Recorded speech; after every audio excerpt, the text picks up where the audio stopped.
ఇండియాలో ఇంకొక కొత్త రూల్ అయితే రాబోతుంది. ఎస్సీ ఎస్టీలను ఇప్పటి నుండి ఆన్లైన్ లో గానీ ఆర్ కాలేజ్ క్యాంపస్ లో గానీ డిస్క్రిమినేట్ చేస్తే సీదా జైలుకి అయితే వెళ్ళిపోతారు. బీజేపీ ఎంపీ విష్ణుదయాల్ రామ్ పార్లమెంట్ లో అయితే ఈ ప్రైవేట్ మెంబర్ బిల్ అయితే ఇంట్రడ్యూస్ చేసిర్రు.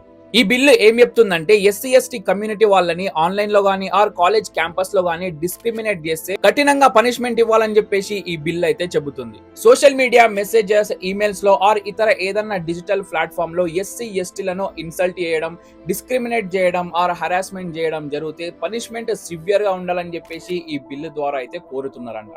ఈ బిల్ ఇంకా పార్లమెంట్ లో అయితే పాస్ అవ్వలేదు. ఇదైతే జస్ట్ ఒక ప్రపోజల్ మాత్రమే. ఈ bill SC ST atrocity act అయితే కనెక్ట్ అయి ఉండాలి అని చెప్పేసి అయితే అంటున్నారు. కొందరేమంటున్నారంటే ఈ బిల్లు ద్వారా ఎస్సీ ఎస్టీలకు మరింత ప్రొటెక్షన్ దొరికే అవకాశం ఉందని అయితే అంటున్నారు. మరికొందరు ఏమంటున్నారంటే ఈ బిల్ ఇంప్లిమెంట్ అయితే దీన్ని మిస్యూజ్ చేసే అవకాశం ఉందని చెప్పేసి అయితే అంటున్నారు. మరి మీరేమంటారు? మీ ఒపీనియన్ కింద కమెంట్ సెక్షన్ లో అయితే ఖచ్చితంగా చెప్పండి.